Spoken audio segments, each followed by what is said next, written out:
Welcome back, attractive and well-educated watchers, to the frontier after a bit of a hiatus due to scheduling problems. Today, we are going to October 14th in the frontier. The weather is crisp and clear during the last couple of days of downtime. It wasn't actually downtime, people were planning Oktoberfest.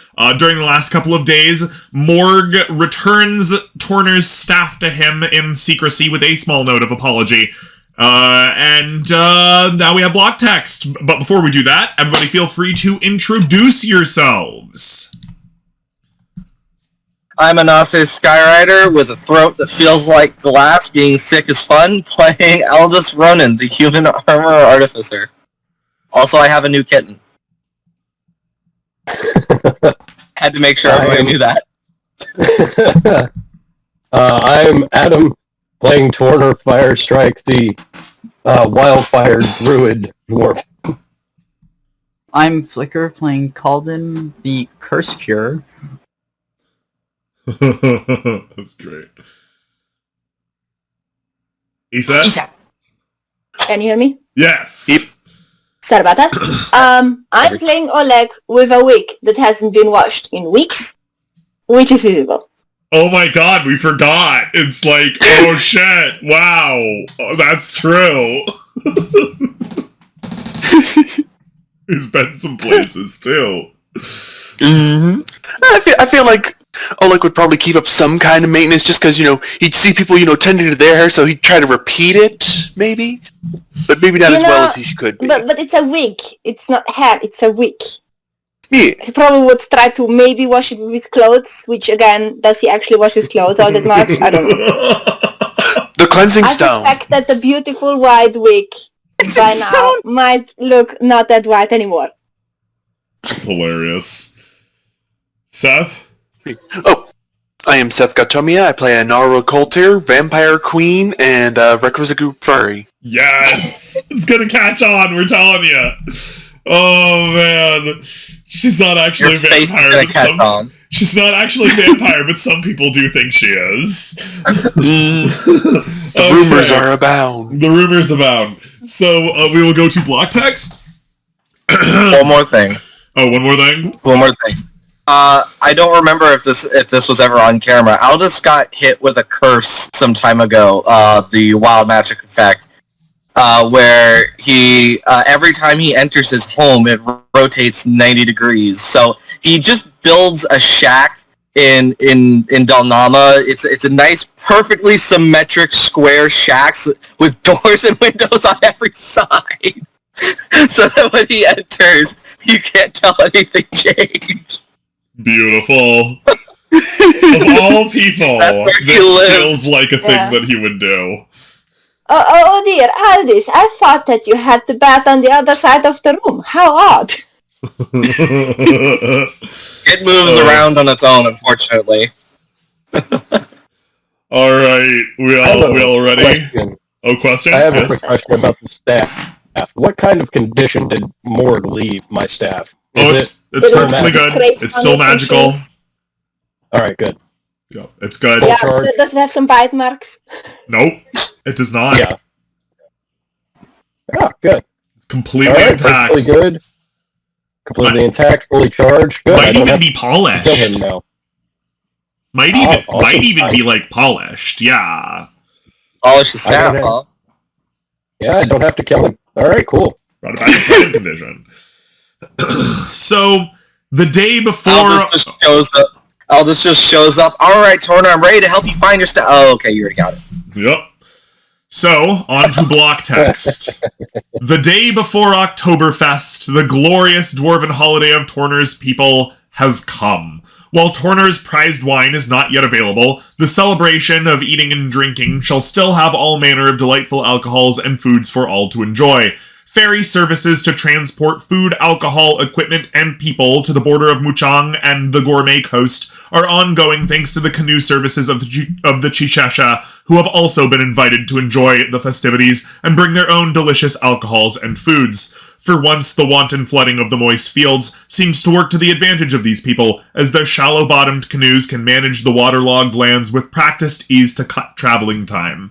The Verdun bring happy wine and happy cheese to the festival, alongside all manner of other delightful things. The bakers of Tiantong feverishly carry out new recipes and flavor experiments for tomorrow, while the party has successfully decided most of the things that need doing in the very busy last few days, pumping out stew buns and rainbow rolls aplenty. The dwarves of Dalnama provide delicious stuffed mushrooms, and even the elven chefs of Eliseth Asari provide something of value to the festivities in the form of little meat pies. It occurs to all of you that it has been over a year since your fateful meeting in the Clay Clam Cantina. While there have been conflicts and tragedies, you have managed at the very least to maintain yourselves in Crypt Canyon and have set yourselves up comfortably. Perhaps, in time, your disparate communities shall grow large enough that they shall once again become one. For now, it is simply enough that they live at peace with one another and enjoy mutual holidays like tomorrow will be. However, at around 10 a.m., as you meet in Eliseth Asari to manage last-minute affairs before tomorrow, you hear a deafening sound from the southeast. Upon leaving what stands as the town hall of the community and running toward the cacophony, you hear it again and again. A hideous, deafening, barking sort of croaking noise from the borders of the community. As you arrive, you find 4 horse-sized frog dogs blasting an area with sound just outside of a nearby goat fence with these terrifying barking croaks. And we will put in relevant pictures what you see. Ta-da! Now What you are... the fuck am I looking at? In the rubble, as the beasts stop barking and start nearly growling, you see a few bloody carcasses that may have once been something vaguely threatening. You can see that whatever legs it had did not end in humanoid feet or hands, at least. Now you are struck with the sight of a Verdun boy running over and grabbing one of the great beasts protectively. "No, don't hurt them! They were just trying to protect me!" He begs, recognizable as one of Calden's students. The beasts, upon feeling the boy's touch, turn around and nuzzle him, one hopping over toward the blasted body and reaching out about 20 feet with a long, sticky tongue to grab at the body and pull it back into its mouth. Another one of the 4 simply rolls over and flails around in the mud, while the last scratches idly like any dog might. "They're good doggies," the little Verdun boy insists. "I've been training them." You've all heard these deafening calls in the distance overnight, but always in the swampy depths of the moist fields or the northeast bogs in the distance. Not yet have you come face to face with what makes those noises. Calden, care to explain? I would actually like an explanation from Shy. Because this kid is like 12, and you said it would be like 7 years before he could do magic. Well, Who said he did magic? You're all perfectly welcome to roll a nature check. You know, to figure out what the hell this thing is. Oh, jeez. Hey! Oh. All right, good. Oh, look, you got anything? I like how Just give me a second. I like how we have It logged me out for some reason. Oof. I like how we have almost all of us have the same bonus to nature, but some of us are trained and some of us aren't. Right, for one reason or another, yeah.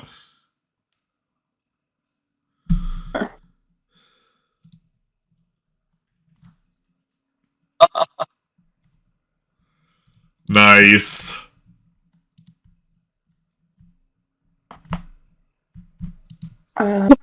See, let's see.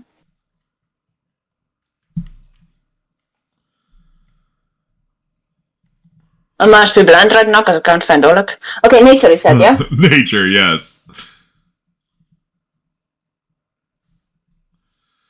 Damn! Oleg! Coming in clutch! Okay, so, Flicker, and Seth, or sorry, and Anarl, you don't know what the hell this thing is.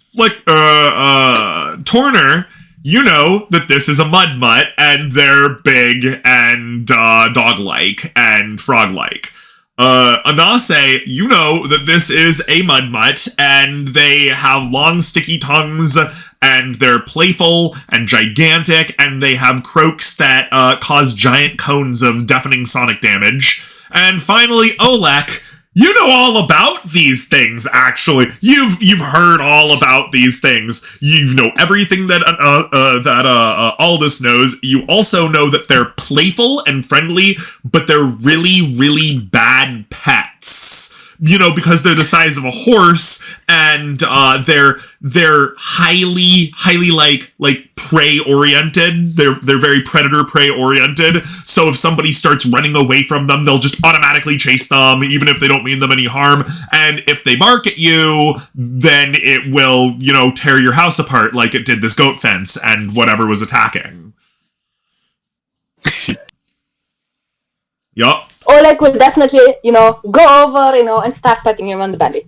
The mud mutt rolls over quickly in a full 360-degree rollover, and then another 180 degrees onto its back, and then kicks its leg.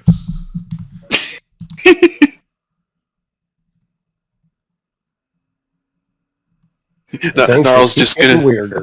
Olek, you know that many communities explicitly forbid having these mud mutts in the community because they can be so dangerous and energetic. They don't take the training well. But they do take the training well enough to not attack you. The only thing that they don't take the training well is that you're not supposed to run away from them. You're supposed to... They have character. Well, and their energy is nearly infinite. Yeah. Yeah. Where did you even get look, these? We have new guard froggies. I got them in the bogs, and they jumped in the moist fields. Oh, those are amazing. Okay, those that's Pow's voice. No, we're trying to make it different, but we can't do a thing. Anyway, Pow doesn't exist anymore. Pow's pilgriming. Yeah, she's I know it's supposed to be the Verdun voice. Gotta give the little Verdun a bit of a rolled art, and he sounds more like Oleg. Yeah, we're trying to... We're struggling with the accent. You could just start with "the boy says" and you're good to go. Yeah. So yeah, Oleg knows everything about these things, including that they are unfit companions. Because of their boundless energy, deafening croaks, propensity to hide underwater and jump out and surprise people randomly, distracting appetites they eat all the time.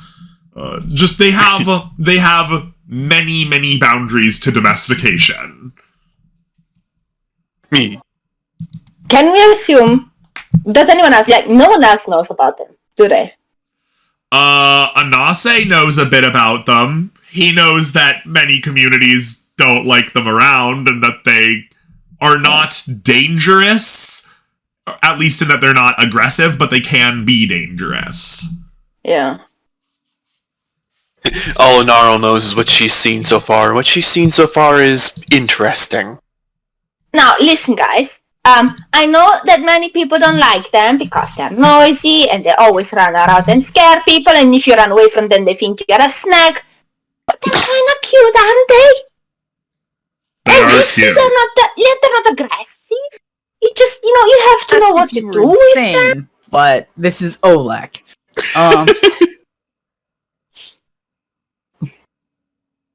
I don't have room to talk in this one. I've got a fucking displacer beast and a griffin in my collection, so I don't have any room to talk here. I really don't. I would say also more we highly keep those as trained. little guard froggies. We put them, we make a little, thingy at the edge, so when someone comes into the valley, the first thing they see is the froggos.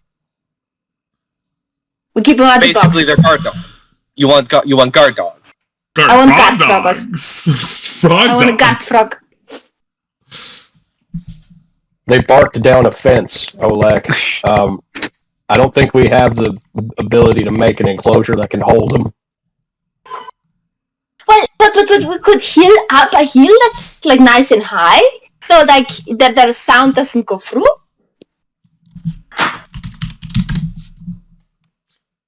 Would I have I any don't idea think that's how sound propagates. travels? Or is that how sound works? I don't think that's how sound propagates. A little hill isn't going to stop it from being loud. Look, We have miles of terrain in between and we can hear it. when people build, big hills, enclosure kind of big hills, that always stops the sound. And we have to heal up our lands anyway compared to the box, because otherwise the box take us over. So we could as well just have them in the box, and have them as our guard frogos. I was going to say, if they did come from the bogs, they'll probably return there once the moist fields dry back up. Yeah. So they don't pose an imminent threat to any of us. We just, maybe But need all a little you have distance. to do is to not run away, and there you go. I'd like to ask... Aldous is going to turn to Torner. Do you have anybody a little more trained who might be of assistance? Are you asking me to try to animal handle this shit? I'm asking if you could make sure the child doesn't let the frog dog get free and cause havoc. If the frog dog barks in the child's direction, a lot of you are relatively certain the child is dead. Yeah. And there are 4 frog dogs here. This is exceedingly dangerous, Torner. Do you have somebody? And I need to stop my cat from chewing on a cable. No, Kiko. No. Come on. No. Come on. Can I ask the child where the hell he found these? In the moist fields! Yeah. Oleg is all Do proud. you Goes over and understand pets the kid. how, Look at that. Isn't that awesome? So young and already getting big trained animals. I'm so proud of you. Do you understand how dangerous these things are? If one of them just barks in your general direction, you're probably gonna die, kid. Well, that's the thing, though. The animals in this area have been generally tamed. I don't think, unless we do something threatening, I don't think they'll be barking at people. I don't think it would be barking at him with the intent to kill. Yeah. But it does mean they wouldn't bark at him. I'm pretty sure the kid would have figured out to put earplugs in, by the way. That's not... It doesn't work that way.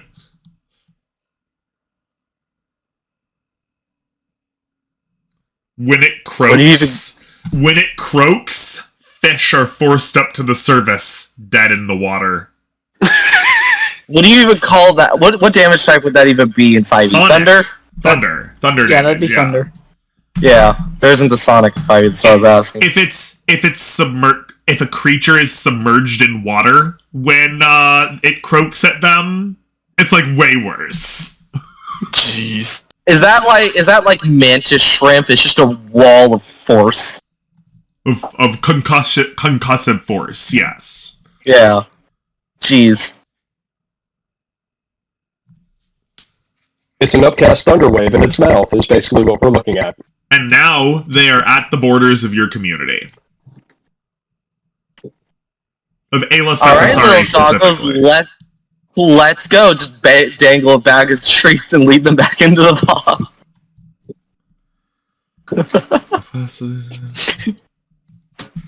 How well can you move on water? Does this count as a animal or a monstrosity? This is a monstrosity. This is a large monstrosity. You, long story short, DCs are just higher. Animal handling. Yeah. Speak with animals wouldn't work on them, I don't think. It could. We've let it slide before. They are animal-like enough. Haven't you used Speak with Animals with Bobby before? Oh shit, yeah, I did. Yeah, no, so and it's those good. skunks. Yeah, so it's good. It's good. Alright, now that I got my staff back, I'm gonna use Speak with Animals. Okay. And,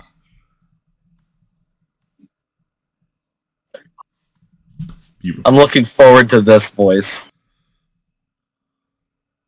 so, can you understand me right now? Play! So that's right there. Play. Okay, cool. Play. Play. We'll play a game. Play! It bounces at you aggressively and playfully. Oh. Play! And all of them suddenly go, play! I'm not speaking to them in, whatever tongue that I'm speaking in right now. I'm being like, this is a horrible idea. I don't know why I even thought this would be a good idea. Shit. Can I send over some inspiration and be like, make them play fetch to the box? You can bard whatever you want. We love this. Aldous puts a hand on your shoulder. He speaks a few arcane words, puts a hand on your shoulder, and says, good luck. Son of a bitch. Alright. My wildfire spirit can't be more than 30 feet away from me, or it disappears. Or is that how that works? I can't remember. Are you... what we're asking here is, are you trying to convince them to go back and play in the moist fields or the bogs? That's what I was aiming for, and if needed, I was gonna have my wildfire spirit kind of just drift away, kind of leading them away back into the bogs, if possible. Give them a target to chase. Yeah. Hey, Adam, if it matters, do remember from your background, you have a bag of treats. Like, you just straight up have food on hand at all times. That's true. Cool. Yeah. That's also true. So Oleg, I'm gonna try something. Okay, yeah, we're about to get to that, and then Torner, because you're using Speak with Animals, will give you advantage on your eventual animal handling. Okay, cool. Yeah, I'm just gonna try and you guys. We need you to play out there. Go play back out in the bog. Go play out there. Can you do that? 1 moment, Oleg. What is Oleg doing? So Oleg is taking some nice big chunk of food and throwing it towards the bug and going like, fetch puppies, fetch, get the snacks.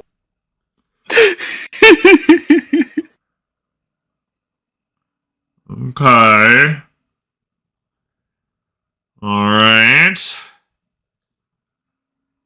Beast must succeed. I have a bad feeling. Otherwise, Beast must succeed. Okay, 1 moment. No, this is a purely mechanical thing.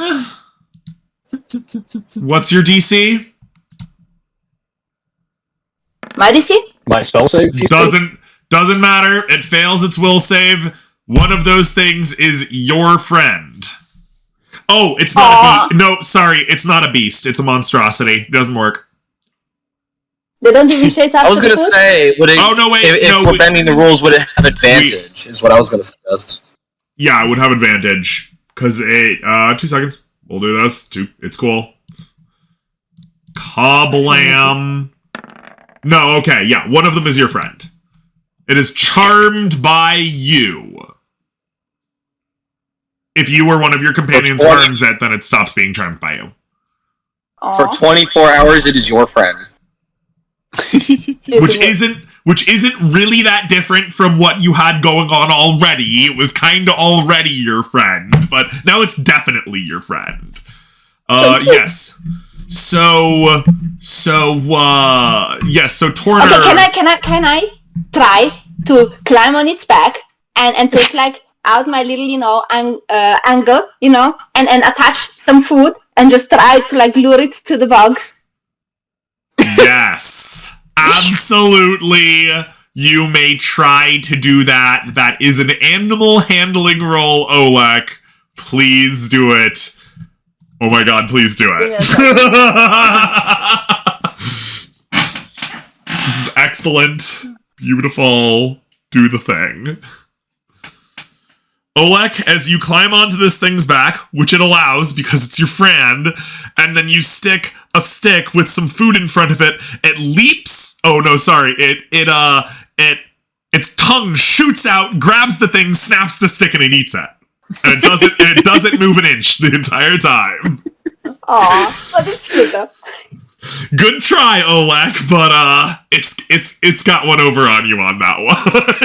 Hey, you know what? It likes me even more now because it got the munchies. Surely, yes. Torner, you wanted to do a handle animal to tell them to go back and play in the bogs again? Yes, please. Roll animal handling with advantage and a +4.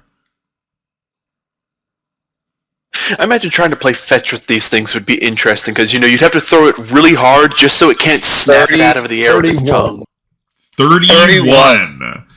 As you call for them to go off and play in the places where they went and tell their friends to do the same, they do. They go, okay, play, and go splooshing off into the moist fields. You're not sure if they're intelligent enough to really understand the difference between the bogs and the fields, but you told them to go back where they came from. One, of course, Olek's friend, remains. Oh hell, I had a completely different idea of where that was going to go. I was certain that was going to go another way. I thought it was going to carry Olek away. Yeah. Aw, can I keep it? That is the question. Can Olek keep it? Olek also has a brain-eating squirrel, as you may or may not recall. Yes. Oh yeah. Forgot about that one, didn't you? Yeah.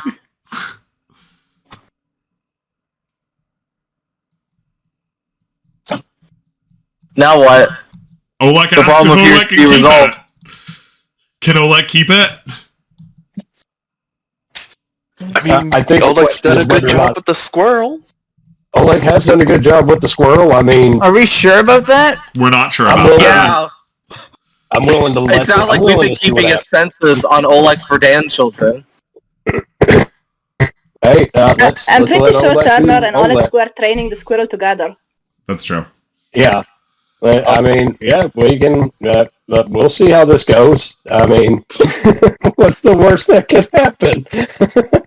Now Death. you're thinking like Sebastian Crow. Alright. Oh my here for god. Olek, I want that to stay on your side of the stream. But why don't we just build it a nice big pond? So it has space. That's actually not a bad idea. And Arl, should we go dig a pit and fill it with water? I guess we could. It would be a good learning opportunity to learn more about these creatures. The druids actually just are magically able to do that. You can just do that in this area. Yeah. You are Move earth, druids. mold earth and, shape water. Yeah, and if the hills are high enough, if it's not Olek's vertically side rigged of enough, the stream.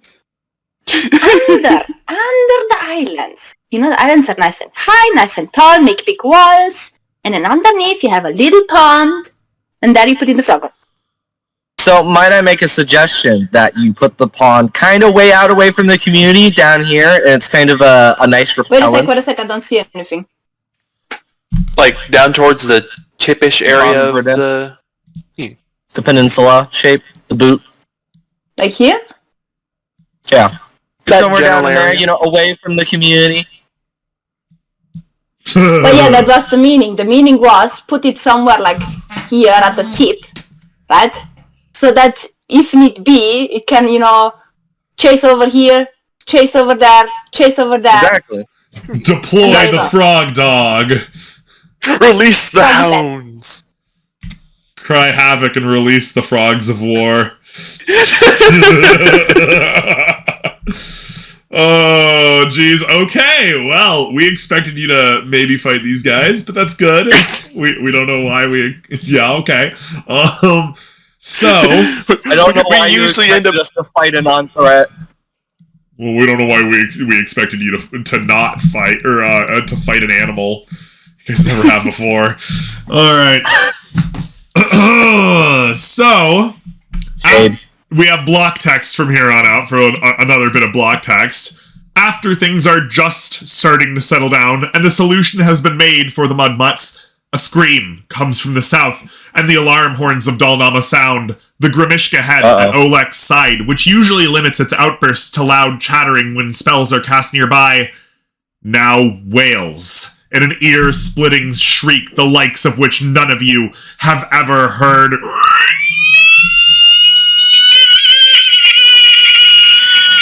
Okay. It entirely clipped when you started. You have all been told before by Babushka at one time or another what this means. That this means the coming of the Lady in Grey. Her forces are near. I scream to the kiddo to grab the Froggo and run back or ride back or whatever to the settlement and warn Babushka. I reach into my bag of holding and pull out a sign just for this occasion and try to give it to Olek before Olek bolts. A what? A sign. I made a sign and I want to pull it out of the bag of holding and try to give it to Olek. Here, hold this up.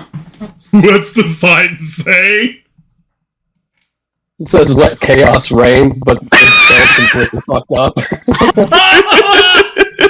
Chaos with a K and rain is spelled R-A-I-N. Oh my god, we love this. Wait, we don't want to let it rain. We want to get rid of it. You don't want to let it rain. Let chaos reign. The chaos is bad. Hold up the sign, it'll distract her, and she won't know what to think about it. You made so many portals that now we have a Lady in Grey around. By the way, did the kid run back? Yes, those the things children are doing might it. not be connected. Yes. Might not? Might not.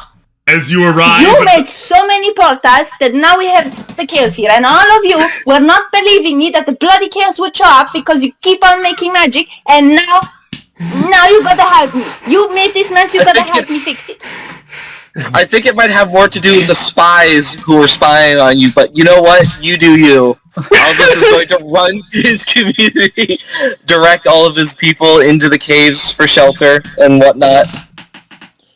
I imagine we were all heading in that direction. Hang on. Are you sure that's the best idea? Well, the community of Dalnama is to the south, so... You said it was in the southern end of the community? The southern walls of Dalnama. Horns. Alarm horns. Alright. Right, so I'm saying direct everybody up into the caves away from the problem. Into shelter. I missed that it was in the south. I was thinking that it might be coming from, the portal to the other plane you opened. No, it's well, not it's that. not. No.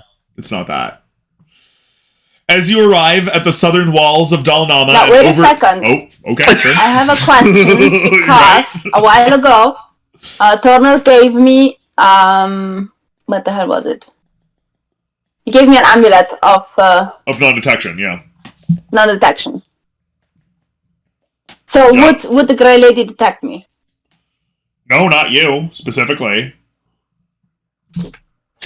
She's not here for you. She's here for chaos. Oh, yeah. You make chaos. You have magical means.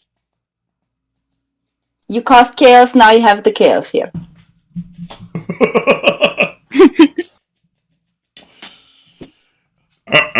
Can we go on? Is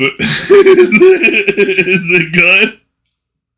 I'm protecting the walls of Grunwalder.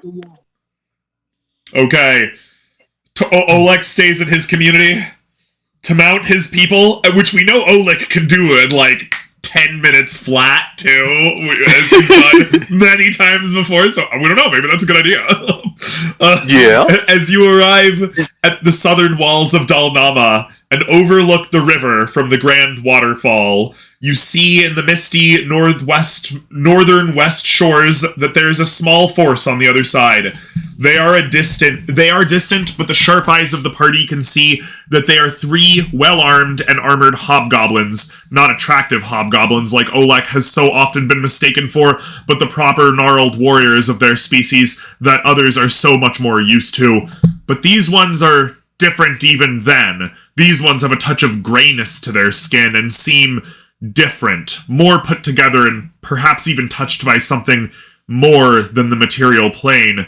Berobed in black, they sit atop what you would call a unicorn if you saw it out of the side of your eyes, but a squint and a lean forward reveals that these beasts are so much worse. Their eye sockets are empty with only a black void where eyes might have once been. Their flesh sinks into itself and dissolves to reveal muscle and bone, only to expand back again and contort visibly in disturbing fashion.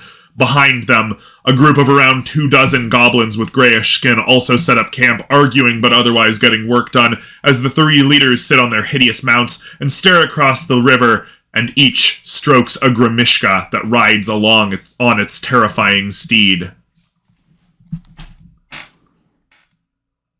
So, horrible steeds, robed in black. Are we dealing with ring rates?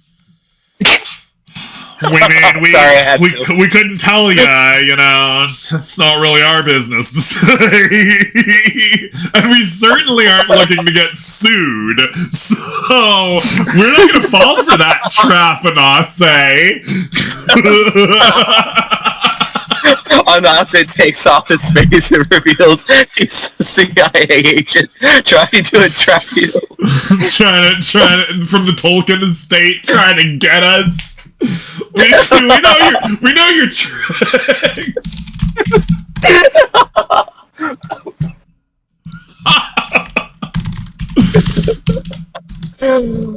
Thank you. Yeah, no problem, dog. That was really funny.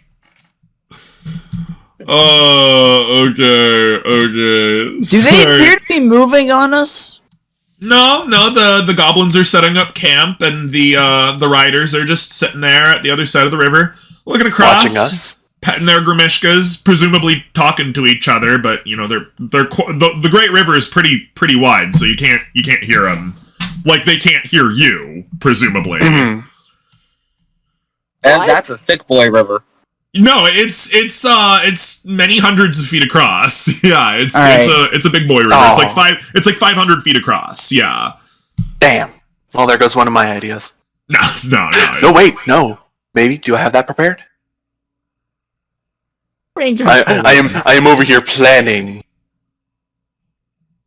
120 feet. Okay, that's not enough. Okay, I do have that ready. So, The voice can travel over 500 feet. It's just it'll be garbled with the sound of the waterfall in the distance.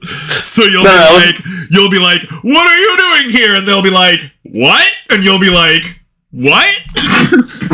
You'll be like, "What's your name?" They'll be like, "What?" I said, "What's your name?"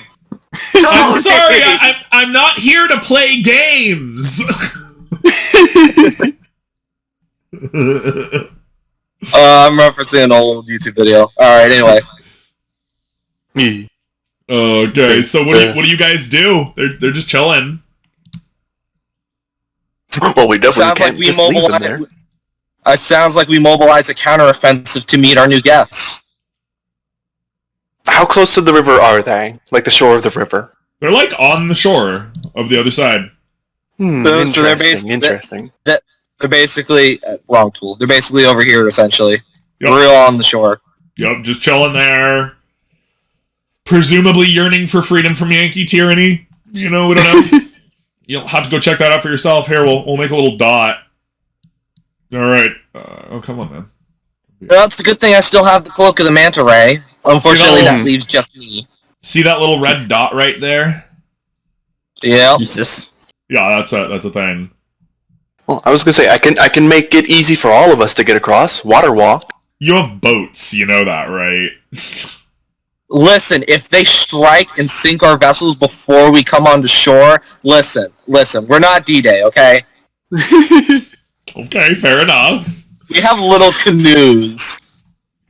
That's true. That is what you have. Huh? Say again? Can I try to sneak over? You absolutely may try to. Please! Oh my god! Yes, absolutely. Please try to sneak over with stealth with advantage. Alright. If you give me an hour, I could join you. Boy has walked this path for a while. Ooh, you remind us. Is there anything that Oleg can hypothetically do to improve that? Side bolster deck. Roll your side act. Yeah. There you go. So, where is that thing? Should be with the skills, kind of left side. That thing. Oop. Oops, sorry.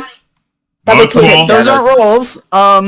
Yes, they are. No, Flicker. they are. Yes, they are. It's how it shows up in there. They are in fact rolls. Why the fuck? Do both count? This is what it's referencing. I can't even print it to chat. I have to print it to Discord. This is what it's referencing. It's on the character sheet. That value returns a die. It is a die. Okay, so do they both count, or is it just the first one? The first one, she rolled a 1.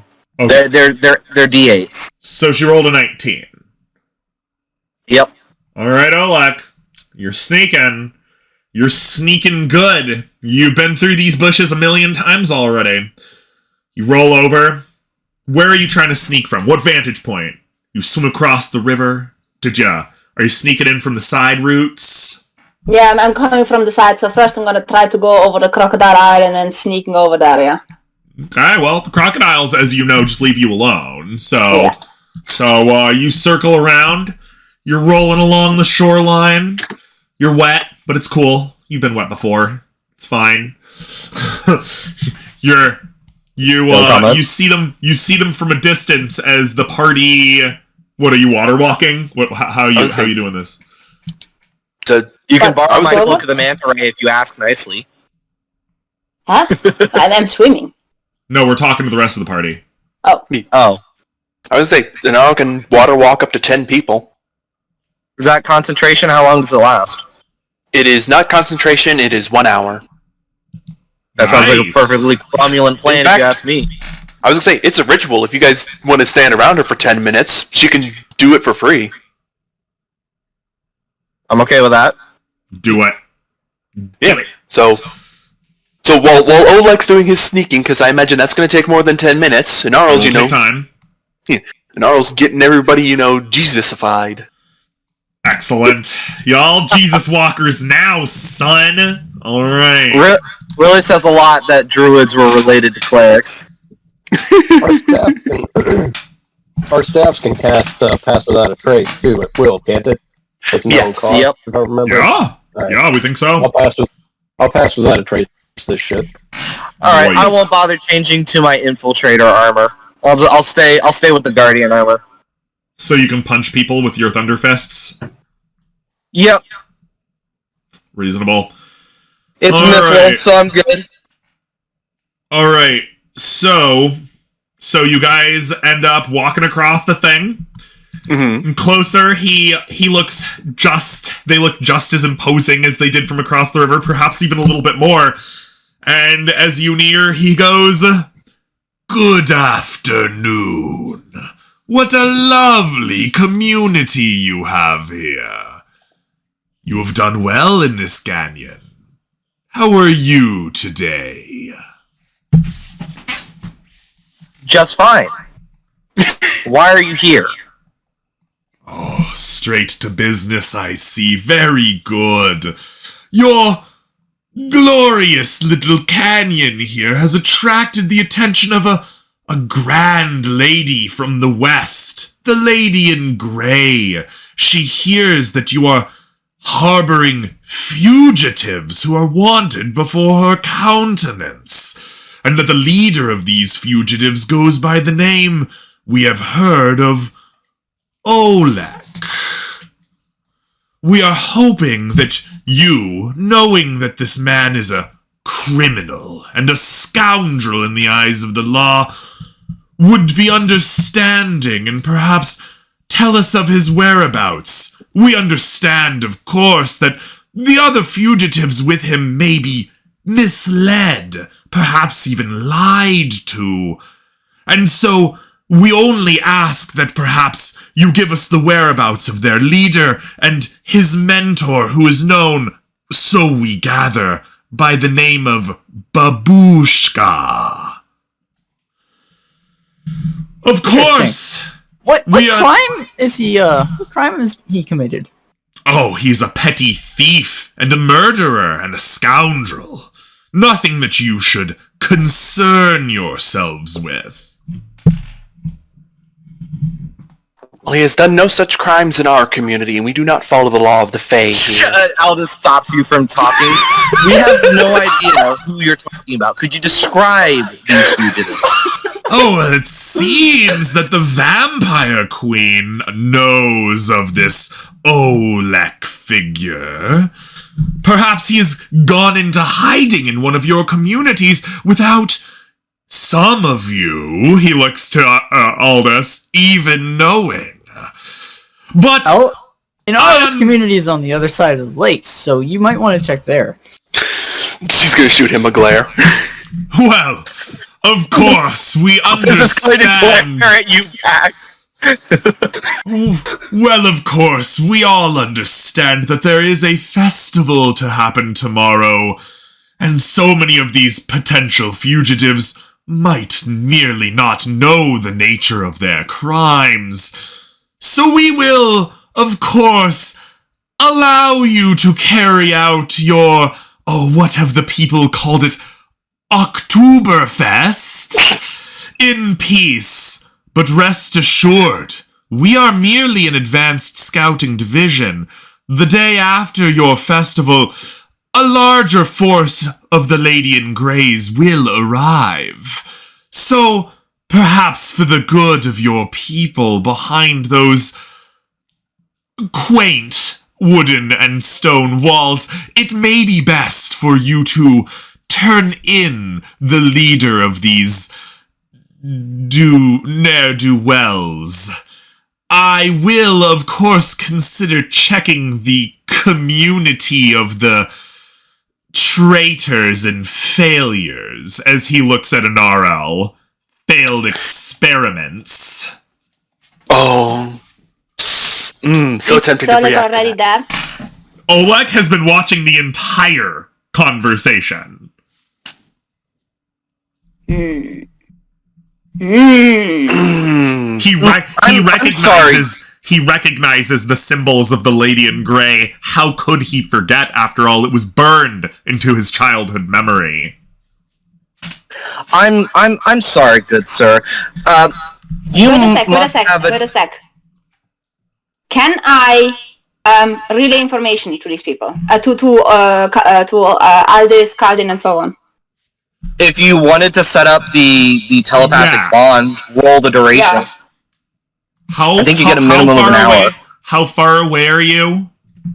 Well, I'm close enough for that. I would be able to see them because I want to obviously listen. The range is literally a mile. As I recall.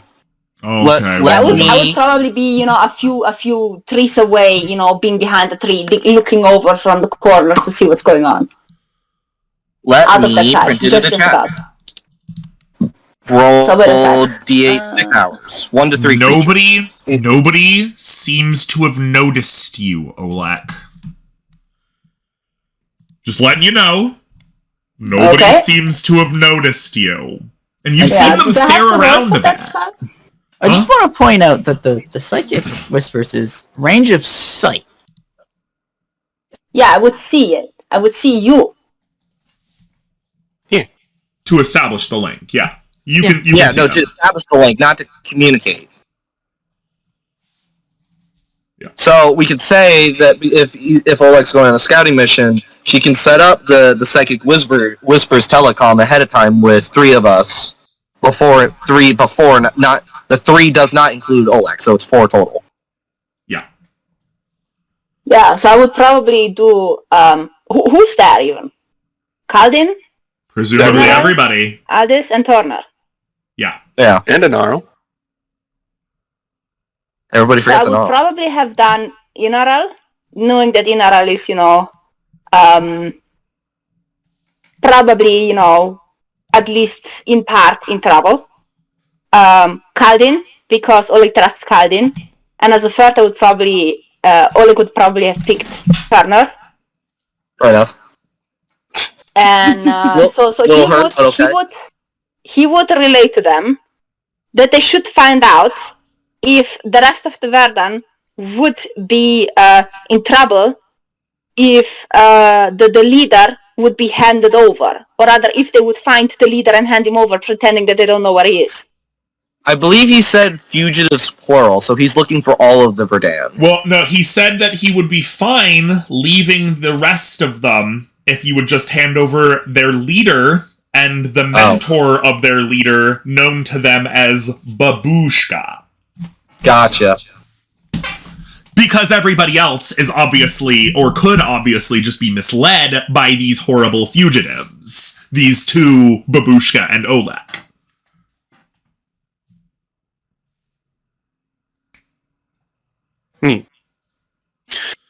So that answers that question. I have a question. What are the size of these creatures?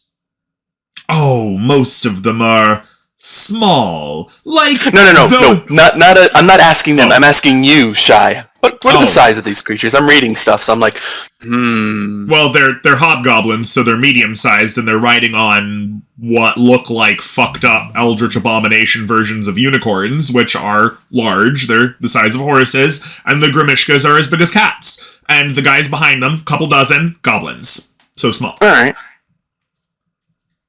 because I'm sitting here. I've got an idea. And, that failed experiment, while Inaro doesn't totally understand it, it instinctually gets under her skin, and I'm very tempted. Actually, no. We believe we have actually told you about how Inaro would very much understand that. Right, yes. Right, I remember that now. Inaro knows exactly what he's calling her. And she knows exactly why he's calling her that. So yeah, it is definitely getting under her skin.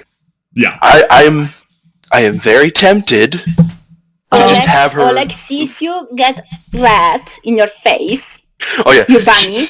And Oleg will, via thoughts tell you, chill out. They just want to piss you off. Don't give it to them. Can I Oh, ask like you, it's Shy? like... What does Calden know about the Grimishkas? Roll an arcane. Arcana. All right. Get that Arcana going, baby. I was gonna say in response to Oleg's chill out. He can feel like a grumbling. Nothing. He can feel like a grumbling come from Renaro. Like she wants to do something. Calden knows that a Grimishka is what Oleg's shrunken, chattering head is made out of. Yeah. And I'm pretty sure Oleg told at some point Turner that these Grimishkas, or I think Turner was looking at his car and everything, so he would know that the Grimishkas basically like suck life out of you and suck like everything out of you, sort of magic. They feed on magic. Yeah. Yeah, they have a magic allergy, so if something casts a spell around them, they spontaneously react to it. Sometimes by exploding and making little Grimishkas, sometimes by emanating magical energy that hurts, sometimes by surging with magical energy that heals them. Yeah, I so know maybe not out a good of idea, character. You can also roll an Arcana for the unicorn things. Right? But I knew out of character what a Grimishka did. And I knew that what Seth was planning was probably going to be a bad idea. Anybody, by the way, can roll an Arcana for the unicorn thing. Alright. Alright, I'll throw my hat into the ring. Son of a bitch. Well, oh man! Well, this is great, first and foremost. We'll put this into two categories here. Calden and Seth know that this is a nullicorn. A nullicorn, these are nullicorns. A nullicorn is an abominated aberration version of a unicorn. Only scraps of this unicorn's once pristine hide now remain, dissolving and reappearing at random, exposing muscle tissue and bone, tainted by wild magic as its horn winks in and out of existence with dark voidness. Only void remains where its eyes once were. It's probably one of the most profane things you can think about. A unicorn that has been torn down and had its magic snuffed out and corrupted by evil eldritch abominations.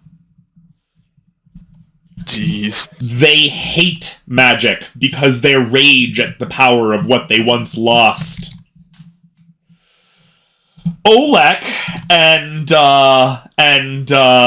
Aldous, you two happen to know a bit more personal stuff. You know that, like the Grimishka is the symbol of the Lady in Grey, you know that the Nullicorn is the chosen mount of the Lady in Grey and her forces. They can repulse magic. They spread blight. They nullify magic and stuff like that with their blight.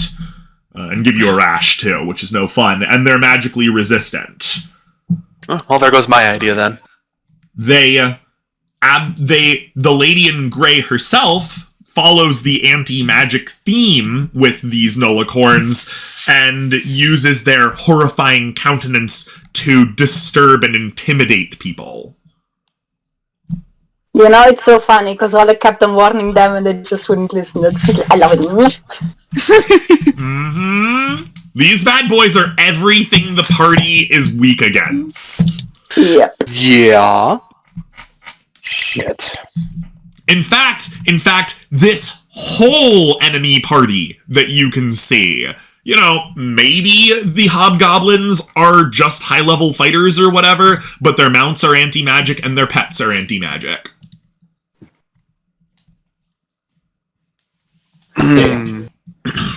And then obviously everyone has trained their non-magical skills and stuff, just as Oleg told them to, right? Just as Oleg told them, right? Right? Oleg told them. You told them. You did. Oh, I mean, we're all for the technically record, linked, so, Oleg, you are free to say into their minds something along the lines of, I fucking told you so. I fucking told you so! I'm gonna Hilariously, Aldous is the only one who can't hear it. I'm gonna take into the psychic group chat. We should probably back off and evaluate our options. And Arlo begrudgingly agrees. So what do you say to them? Here. Y'all stay here and keep the peace. We got things to talk about. Worry not. We are only here to help root out criminal elements from your innocent community. We shall remain entirely peaceful until your festivities are over, but by then it may be advisable to have found this Olek and Babushka.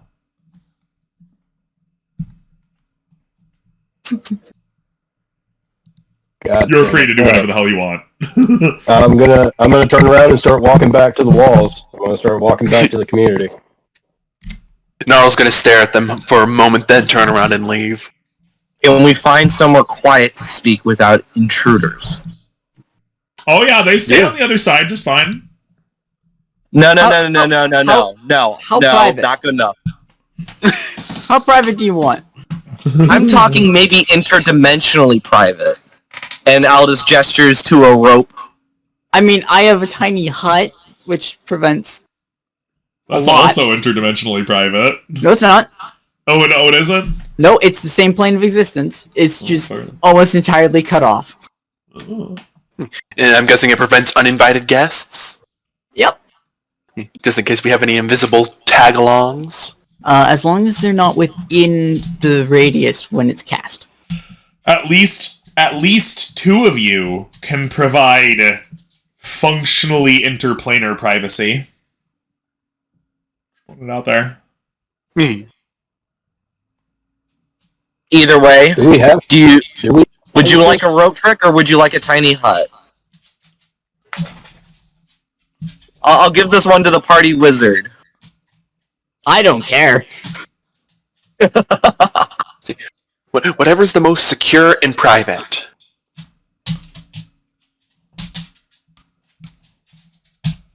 Let's bring Oleg into the conversation, into whatever we do.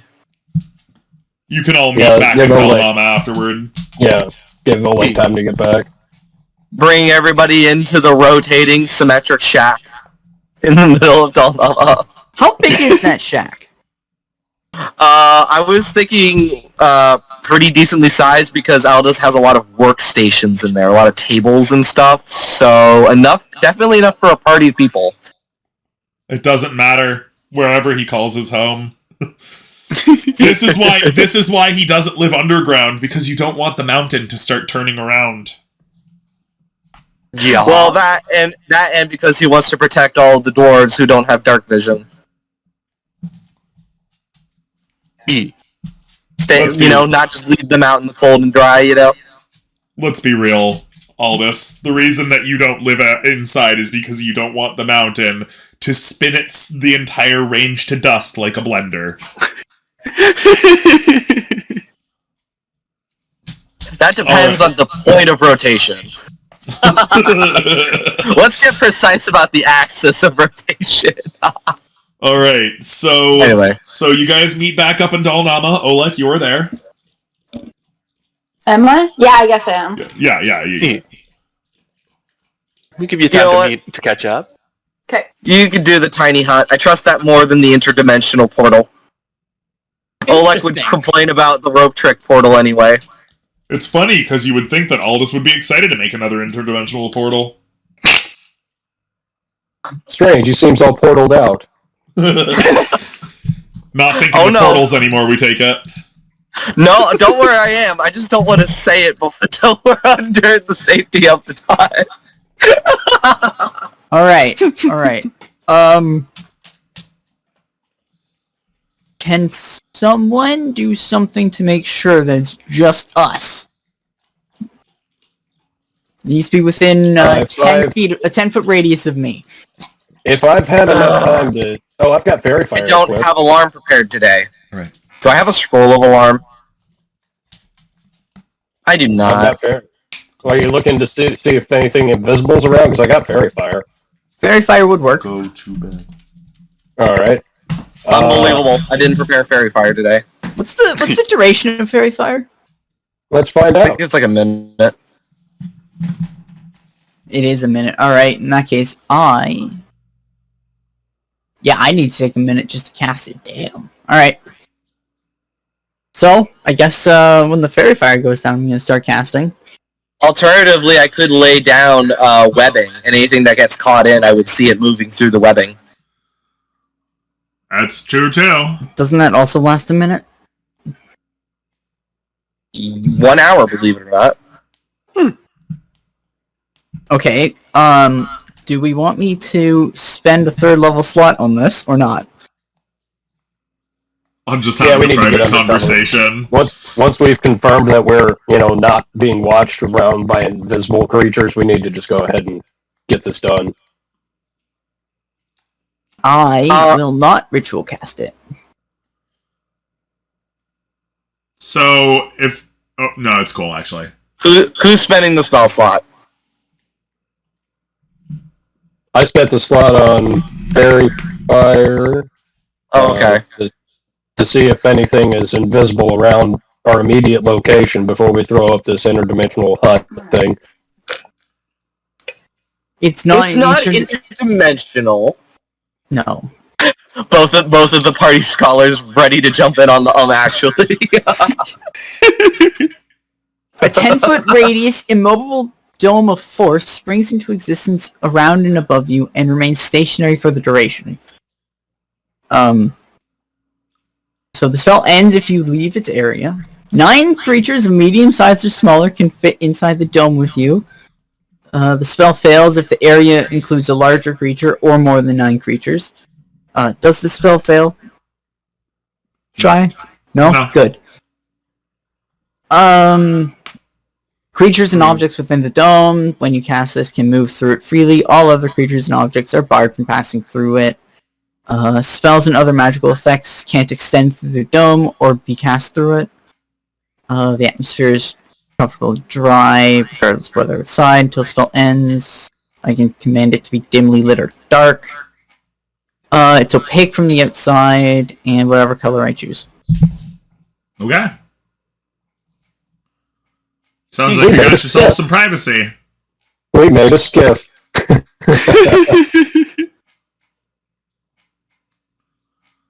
Alright. Talk away. Alright, so listen, I'm gonna lay this on the table, and we can just get this out of the way. Worst comes to worst, we retreat into the quasi-elemental plane of minerals. Just throwing that out there. You That's all I have to insane? say for now. That will kill us. I'm pretty sure that'll kill everybody. That will kill us. We will clear out enough of the filaments filling the space in order to house enough people. That is a backup plan I am considering. You intend on doing this in 2 days? I can get a lot done in 2 days with no sleep. I'll drink from his bottle of endless coffee. It's physically impossible. Like, mechanically impossible.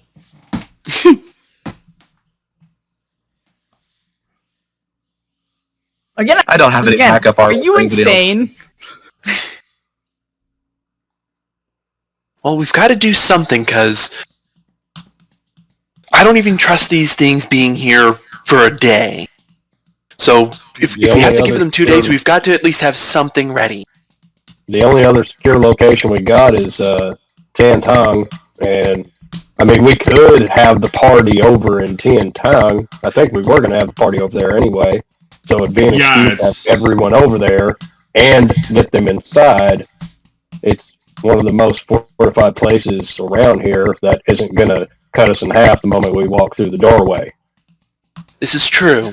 And the entryway does provide a choke point, so they would only have one way in. You also have the Temple of Genesis, just gonna put that out there. I think we may need to recruit some help from our spider friends. Maybe they can help us out other than that. We hate to give you an answer here, but you know, there are many places where you can hole up. Yeah. Tiantong is naturally the most defensible, granted. Yeah. Yeah, but the question is, do you really want to hold up? We're clearly dealing with someone who won't stop. I mean, shit. I will point out that a siege is not going to work in our favor here. Yeah. It's not like they're going to be short on farmland. Yeah. Yeah. And, I mean, we also don't really have any guarantee that even if we did hand over Oleg and Babushka, that they'd actually leave. Exactly. That is their word, and from what I understand, their word is shit. I find a great irony in forces of chaos having law and order and fugitives. You are very, very, very naive, Mr. Dwarf. You see, they say law and order because you people understand law and order. All they want is me and Babushka. They don't care how to phrase it as long as you give them me and Babushka. That's why it's ironic, and that's why I didn't buy a second of it, Oleg. I don't see us handing you over. Exactly. Yeah, that's not happening. You cannot fight them.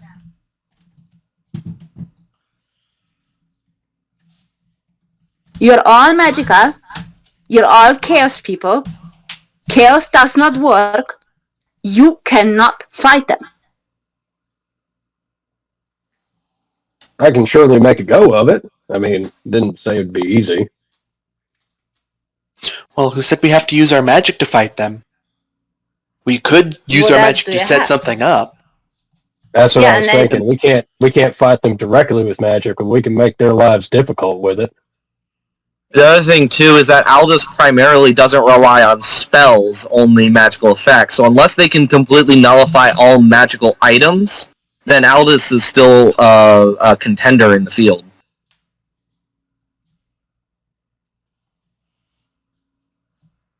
But that's going to depend entirely on that. We've got 2 days to prep the field if we're going to do this. And one of those days is Oktoberfest. Mm-hmm. I don't think Oktoberfest is happening this year. What? You're calling off the Oktoberfest? No. Listen. You have to let it go. You have to let the people think it is gonna happen, because otherwise these people were gonna figure it out that we are preparing, and that's not gonna work. Yeah, we're gonna want to prevent panic. Ending Oktoberfest is just what they'd want. Bring the whole community down. Counterpoint, they will be able to see any preparations that we make if they have any more invisible spies, because I don't think that they know what's going on in our community by way of telescope. Well, I'm really starting to regret not having a lantern of revealing. I'm starting to regret that. When does the druid get scry again? That's on you. You gotta check that one. I'm checking as fast as I can with a cat on me. It's a 5th level spell, so I think like a couple levels. That should be 9th level. So next level. Okay. You got to level up in Oktoberfest. Okay, counterpoint. We all get wasted, and then we die drunk and happy and in pain. I would rather not. How typically dwarven of you.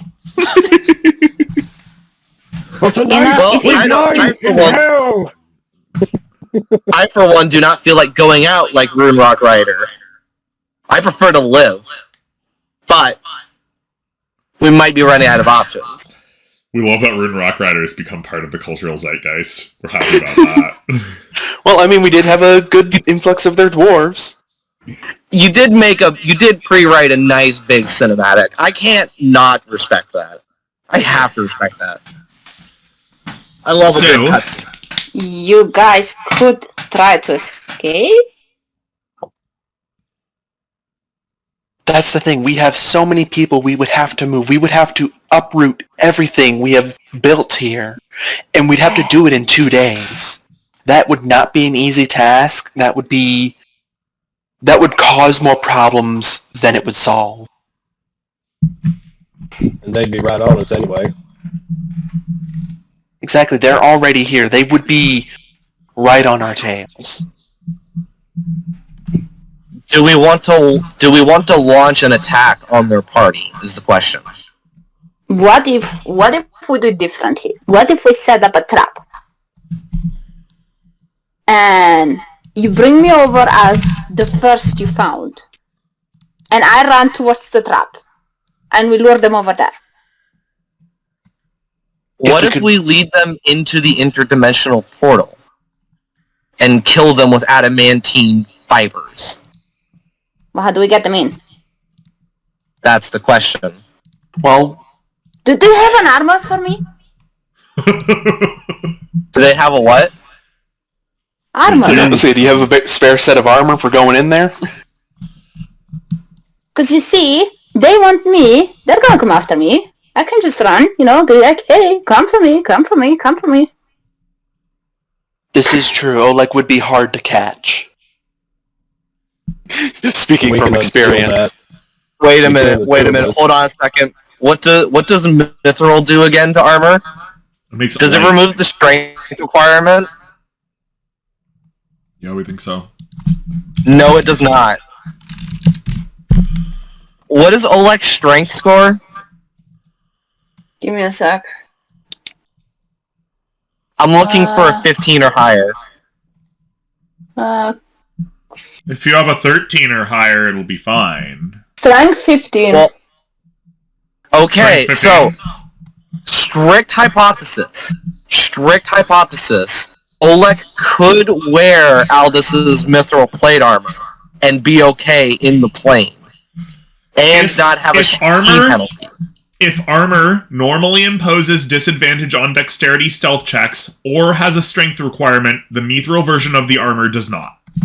Ah, okay, I missed that part. Sorry, I was skimming too much. Gotcha, thank you. So Oleg could wear plate or mithril plate armor at full sneak, and would be totally fine. Oleg would have disadvantage on pretty much everything else, though. I forget exactly what it imposes, but at least Oleg wouldn't be slow. Or have stealth disadvantage. It might still do that. Let me check. I think it's just attack rolls. No, we just read it. If an armor No. I'm talking about if you don't have proficiency, it imposes disadvantage. I'm just checking what it is. If you wear armor that you lack proficiency with, you have disadvantage on any ability check, saving throw, or attack roll that involves strength or dexterity, and you can't cast spells. So so disadvantage would still apply to stealth, even in mithril plate. But Oleg would still just be running around going whoop, whoop, whoop, whoop, whoop, whoop, ahead of the guys. Pretty much. That is an option. Do you have a full plate? I don't have a spare one. Do you have a fabricate spell? I do not. Wow. Doesn't Calden? Nope. That's pretty lame, I guys. need 2 levels for that. Yeah, we used to have someone that had fabricate. Aldis, and with the portal that you opened, Aldis, you didn't make a single armor to actually mine in it. Aldis. You have. I'm still smelting down. The box to make more armor with it. Aldis. I have to be honest, Aldis, you kinda sound stupid sometimes. Aldis. Oh my god, we love this party so much. Hey, I totally forgot to ask you how long it would take to break down that box. I've been so busy lately with the move and everything. Darn. Beautiful. I don't even think I've had the downtime allowed to do that anyway. With all the shenanigans going on. Anyway. So that is a backup option. We could armor Oleg up, and I still don't like leaving Oleg alone in there. Listen, you guys all suck, because you all use chaos. The only person who has trained to fight these beasts was me. You're gonna let me in there, and you're gonna make me take care of them, or I'm gonna go over and hand myself in and try to chase them out. He does have a Go point. in there and take care of them? I'm sorry, run that by me again? I'm going to be in the plane of... So, I'm leaning towards the armor up Oleg and come and get me in the plane of, death. Okay. Question is, they might know what it is. They might not be so tempted to go in there after him. We were there for a while and got a good look at their armor. What were they wearing? The goblins were wearing studded leather. The hobgoblins were wearing plate. Hobgoblins might be able to just walk straight in there. Full plate. Their steeds wouldn't survive very well. The goblins wouldn't survive very well. So, and again, like I said, they might know what the plane is. They might not be willing to just walk in. And the Gramishkas wouldn't hold up very well. Yeah. If you get rid of the steeds and the Gramishkas, you have a much, much better chance of taking care of them with your chaos. True. That could work. So we'd have to have... But like I said, if they know what the plane is, they might not be so willing to actually walk into it. So we would have to have a way to force them in there while they chase Oleg. Or for that matter, because as I recall, it's all based on hit points and stuff. Once they get sliced up, they'll just back out of there and not go in, and nothing will be accomplished. That's what I'm most concerned of. They're not 1 HP commoners who get sliced instantly. Is essentially my concern. Like I said, we need a way to force them in. Could we actually? I have fog cloud. I could drop a fog cloud at the entrance. Ooh, I like that plan. I'll just point out specifically natural armor of +4 or artificial armor of +5. So, yep. I was gonna say though, would the Nullicorns nullify the fog cloud if it's already there? They do hate magic. With our rolls on the Arcana for the Nullicorns, how is that feature worded? Would it stop? Could they stop spell effects that are all essentially? Can they cast dispel magic on the effects, or is it only when a spell is cast? They can sense magic. They can evade magic. They have magic evasion. They have advantage on saving throws against all spells and other magical effects. They have limited magical immunity. So the duration of any spell or effect that affects them, magical effect that affects them, only lasts 1 round. It immediately goes away at the end of their turn, and if they infect you, their magical blight will give you a horrible rash that will keep spreading the more magic items you use or spells you use. Okay, so good news is that means that fog cloud was fine. Yup. Right. But it also does none of those things. But it also means that Anase is still just as fucked as anybody else, even though he just uses magical items. Fuck. We're half casters in this campaign really just get fucked on both sides rather than being half as good on both. I still use my, my mental echo, and I tell them, guys, I told you so. You don't even have to use the whisper, you can just say it, you're in the room. Well, don't say it. I mentally think it into your heads. Yeah. Clearly when he told you so in your ears, it didn't get in, so now he has to say it into your minds. It's amazing.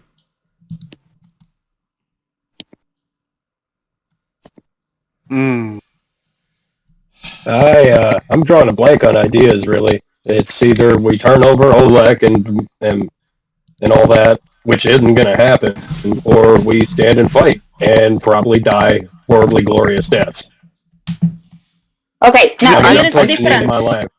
I'm pushing the end of my life anyway. I'm on my way out one way or another. My dear chaos addicted friends, there is another option. Why don't we set up everything we have that is non-magical?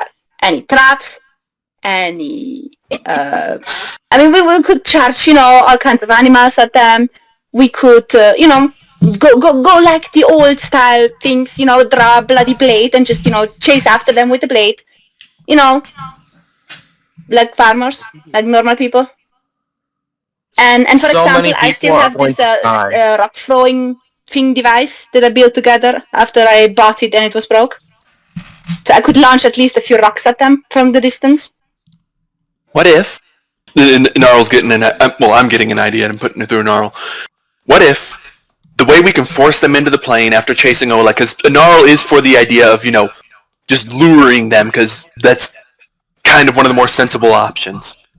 What if we use the chunks of the, broken catapult and just have them swing down from the wall? Swing down from the ceiling to force them in. Like a deadfall trap? Yeah. Got a question for you. What about non-magical alchemical item? Okay, like acid? Yeah, that should work. Oh, you once gave me, I still have them, 2 Tanglefoot bags. I found a 5e parallel. It's from Waterdeep Dungeon of the Mad Mage. It's the Tangler Grenade. I believe that's the only port of this item in 5th edition. Sure. I was thinking something like that is ways to restrain them. More effective than some other mundane items because the DCs are higher. More stronger penalties with restraint and all that. Maybe make more of that, or acid, or alchemist fire. Just thinking something along those lines. Talk to the party about it. Yeah. We could make acid traps. We could make fire traps. We could use the Tangler grenades. Yeah, 2 fish days. traps, you know. Old In stuff. 2 days. Yeah, I mean, the we question may is not how be many able can to- I make in a day? I may not be able to actually hit them with magical fire, but if I hit something that's flammable with magical fire, like that one time we kind of turned that room into an inferno. To be fair, I think a lot of that was just straight up magical fire. We set a lot of grease on fire. Magical But does grease. hang on? Okay, Does guys, does guys, the magical grease another create option. magical fire? Okay. I have a friend. He's very big, and he's cute, but he can also scream very loud, and just maybe kill them. Oh my god. Oh my god. Is the squirrel's screech magical? No, the frog. The frog. You could use the squirrel too. I mean, they have brains. So, Now you're Oh my thinking with goodness. Oleg. so do you understand? I said, traps and animals. We could charge animals at them, and we have animals. I even have saber-tooth tigers. Come on. We can try What to are the defend more. chances? What are the chances that we could convince an entire canyon's worth of friendly wild animals that these intruders are very not friendly to them? Well, most animals, when something isn't friendly to them, just leave. Damn it. But the frogs didn't. They attacked whatever threatened them. We could make them believe. Can someone pretend to be like one of those goblin creatures, and then just run over, and then hide, and they will keep on charging, and they will think it's them, and they will attack. Wait. Are you saying we pull a New York City Nixon crow mask? I have no idea what We this is. Oh God. Shy, do you know what I'm saying? We know exactly what I know. you're talking about. Look, I could But just, the problem I could is that just- takes place over generations. You don't have quite that much time. No, but look, they run after everything that runs. So I could just, if someone helps me disguise, run over, pretend I'm a prey, run towards the enemies, and and then try to vanish. I was gonna say. Okay, but are you going to the bunches, like a whole bunch of them out in the wild, and you're gonna run them into the group? Yeah. I could just use my new mud friend. Okay, and how long does Water Walk last? An hour. And it takes 10 Alright. minutes to do a cast. And it can affect up to 10 creatures within 30 feet. One moment, we're looking at some minimum distances. Olek can run pretty fucking fast. 90 feet per round. To his credit. So 90 feet per round times 10 rounds in a minute is 900 feet in a minute for an hour, which is gonna be 9 times 6. It's gonna be I was gonna say, 54. I did have a possible idea. Oh, 5,400? What? I think Oleg can run 5,000 feet in an hour. That doesn't seem right. Hang on. No, that's definitely not 90 it. He's times 2.5, because 10 just over 5,000 is a mile, and he's 2.5 miles It's away. 54! You mean 54,000! 54,000 Yes, is considerably I missed the zero. Okay, That's that sounds... 10.2 miles per hour. Just FYI. Yeah, you could... strict hypothesis, you could do it. Olek, Yeah.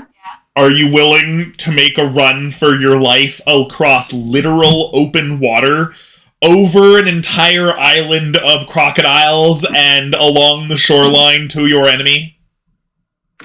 I have to protect my people, whatever it costs. My gods. And you don't even have to. And you don't have to disguise yourself as, the enemy. You could just go to them, start shout. One of us give you animal talking or whatever. You start shouting, play, play, play. They chase after you. Speak with animals is self only. Oh, darn. But it is also a burn spell. I don't need anything like that. All I can just do is wiggle around them and be like, hey, come here, play, and then just run. Do you know speak with animals? You're a bard. I don't think I know how to speak with animals. I only have animal friendship. But does somebody have a speak with animals scroll?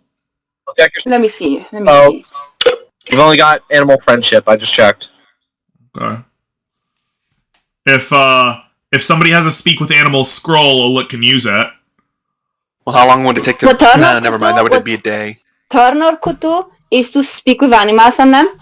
And then say, hey, look over there. Toy, go play. I can fly. He could. Yeah. Speak with animals is a first level spell. Scribe, a scroll. Alright. We think if Turner speaks with animals, he can convince them that Olek is a play. Olek is play. Yeah. Olek can run around, do some wiggles, get their attention. Alright, guys. Set it up. It takes you a couple hours to get a canoe to bring you over to the Northeast Bogs, so you can get ready for everything. I mean, Calden could use his own boat. Oh, that's true. Fair enough. Yeah, Calden has a boat! Oh, right, guys. Yeah, Calden's been building a boat. He has a boat now. Fun fact. I completed a boat like a week ago. He completed a boat like a week ago in game, but he's got a boat now. Like, Calden, he's got him a boat. We totally forgot about that, Calden. Sorry. No, you're right. Congratulations, by the way. Good expense of your downtime. Especially in this area. Y'all hop on Calden's boat. Takes a little bit to get over there, but you get there, and then once you're there, you'll see plenty of frog dogs croaking around, jumping, hopping out of the water and attacking each other, having a good old-fashioned time like dogs do. They're covered in mud. How many are there? Roll a perception. Ooh. Oh, and while you're doing that, what was the size of the hobgoblin party? 3 hobgoblins, 2 dozen, or 24 or 25 goblins. Okay. Y'all see 8 mud mutts in open territory hopping around in the bogs. You're on the edge of the bogs and the actual lake itself. Okay. We'll need 10 minutes first to refresh the water walk. That way can just run across the water unimpeded. That's the idea. You can even do that a little bit out on the boat in the water. Yeah, since its ritual takes 10 minutes, so. Yep. Just gently floating on the water. You could be preparing that. Yeah. So water walk is dropped. It's about 2:30 in the afternoon. Let's see. Things are good. The air is crisp, clean. The sky's clear. Not much wind. Whoever wants it or needs it gets guidance. I don't know how we're doing this, but wherever it goes, there's guidance.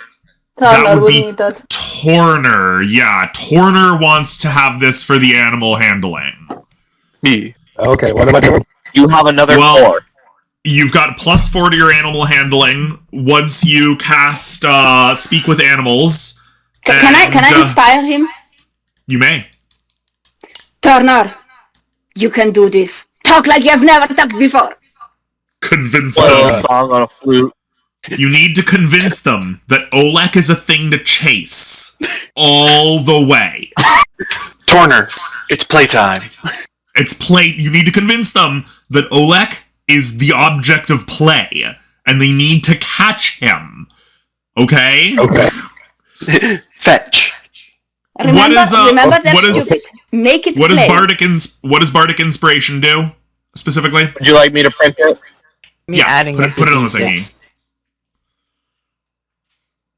So, I believe it's like 10 minutes, something like that. Where's Bardic Inspiration? Down here. Bam. I formatted the shit out of this so that it's somewhat readable.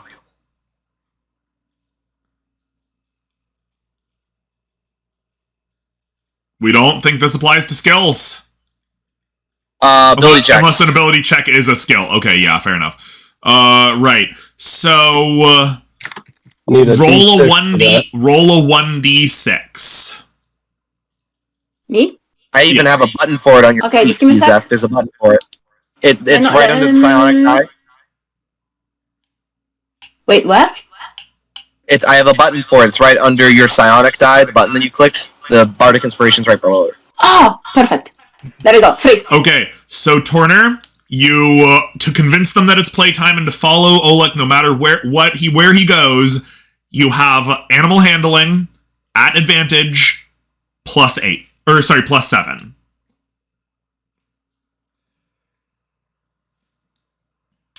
You get a 27. So come up and role play it. You step out onto the bogs before them, and what do you What are they say? called again? Remind me. Mud Mud mutts. pups. Mud butts. Mud mutts. Mud My pups are friends, the young ones. it is time to play. You What? see this? Yes. You need to fight's catch done. him. Don't let him get away. You need to catch him right now, no matter where he Catch him. goes, no matter Catch what him. he does. Go get him. Play! Get him. Catch him! Get him. Get him. Catch him! Get him! Get him! Play! And all 8 of them go rolling off after Olek. Olek! This one's on Yeah. you. Run. I'm dashing Run. off. I'm running. I wiggle my arms and I dash off. Alright, you need to roll a performance check as you run along. Oh, shit. Olek? 26. My god. You wiggle your ass with If the that's best of not them and enough, only we eggs still them have the on. Steinak. It only eggs them on. And they fall for it, hook, line, and sinker. They're after you. Roll another performance. Oh man. Okay, give me a sec. Oh Jesus.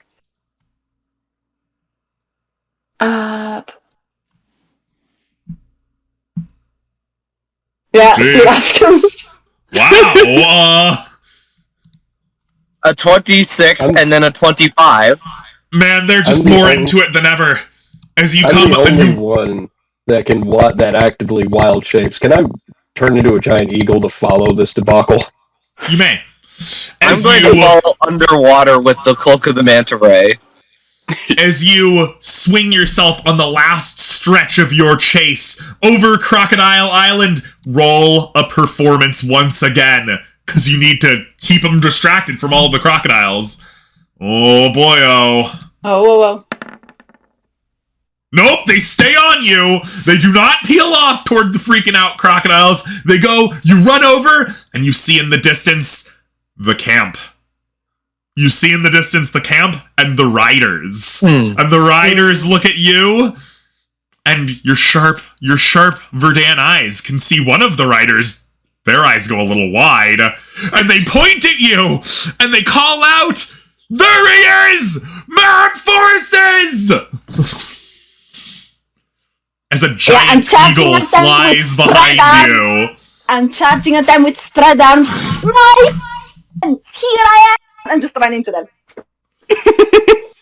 Roll an intimidation check. With advantage. I want to state as well, I'm falling behind shit. in the river.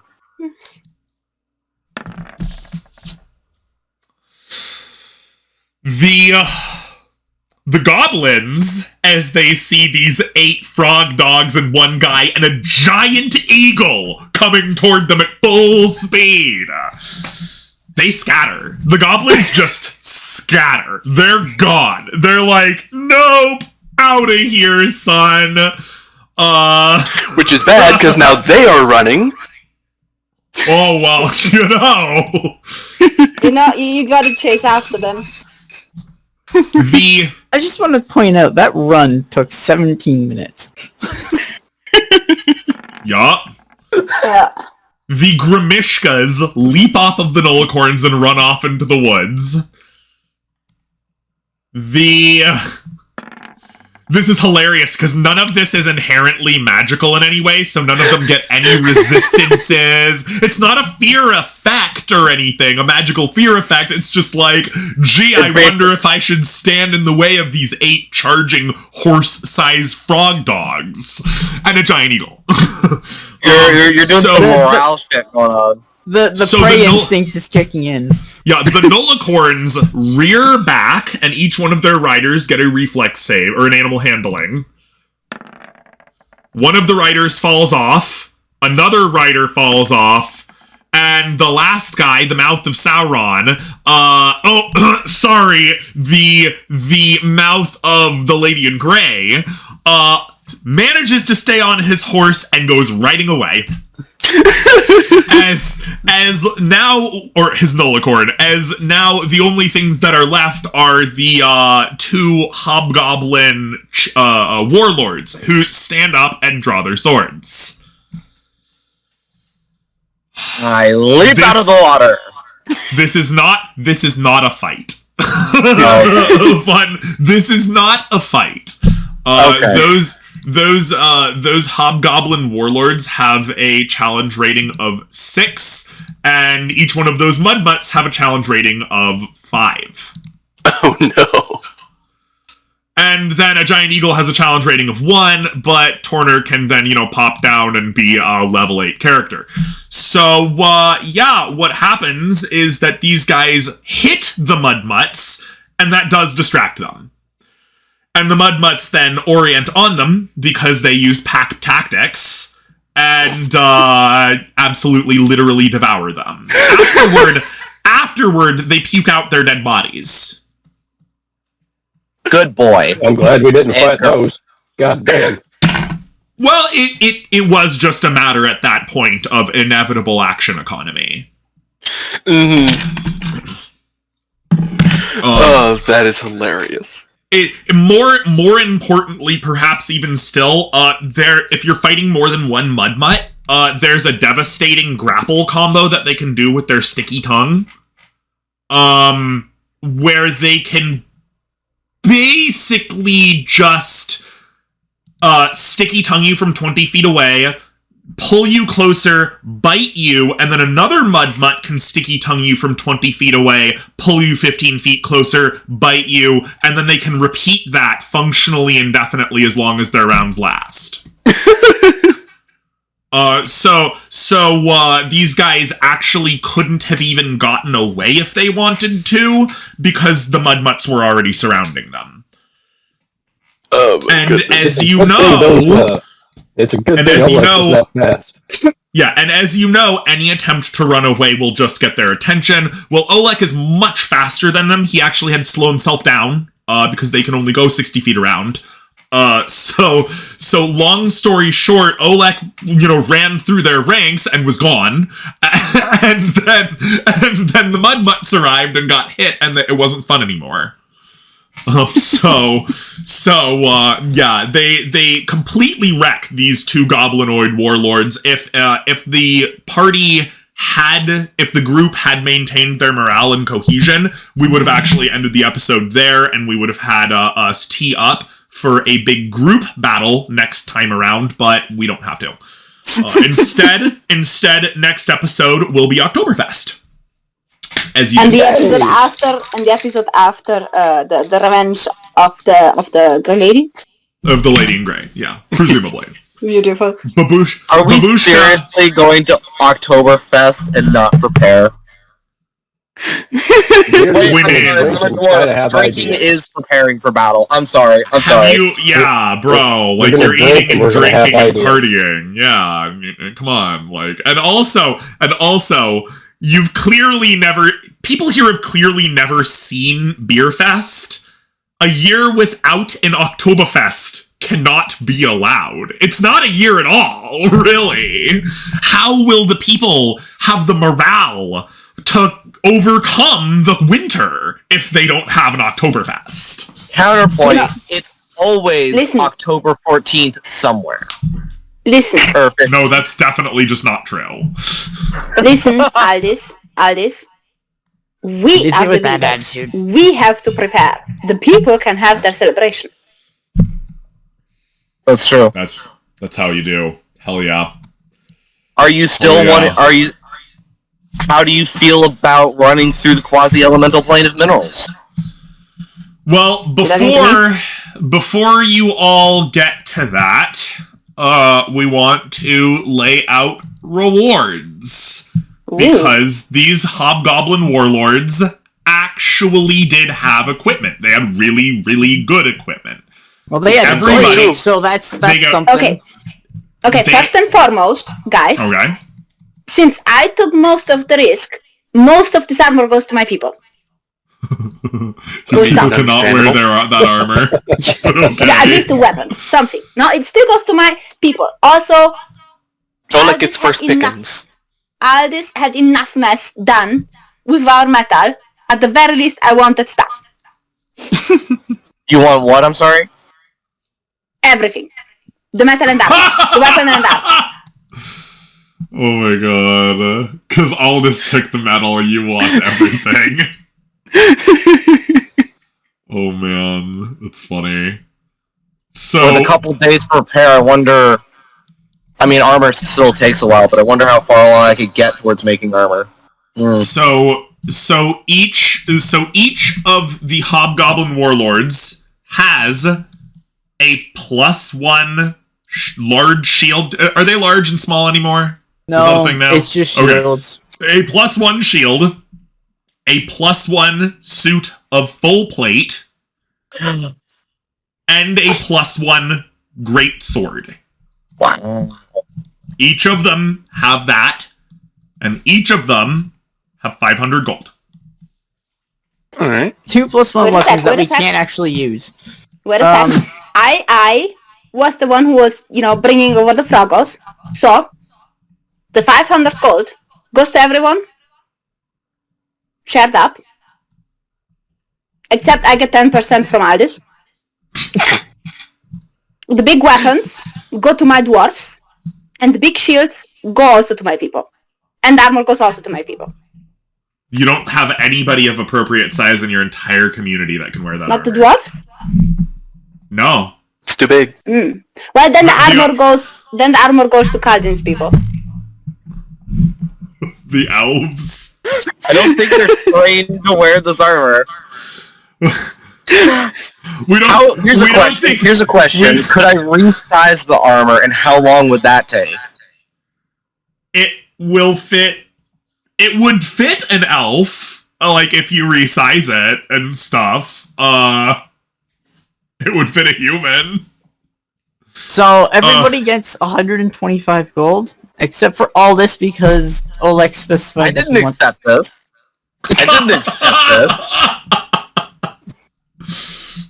Would you like to contest opened it? So many portals, Aldis, that you caused the chaos to come. You do be opening some portals, Aldis. It's true. First of all, the hollow room was not me. That's everyone. That was already there. I didn't open anything. It was already there. You've opened at least 2 portals, and that's not including the hollow room. What is the second portal? Well, the first portal was the portal that summoned Gia the Munificent, and then through Gia the Munificent, then you opened a portal to an entirely different plane. Hang on. Gia came through a portal? Yes, that was what the sacrificing of the giant water elemental was for, was to open a portal to Gia's domain. Ah. So that she could be in her own temple, at her shrine.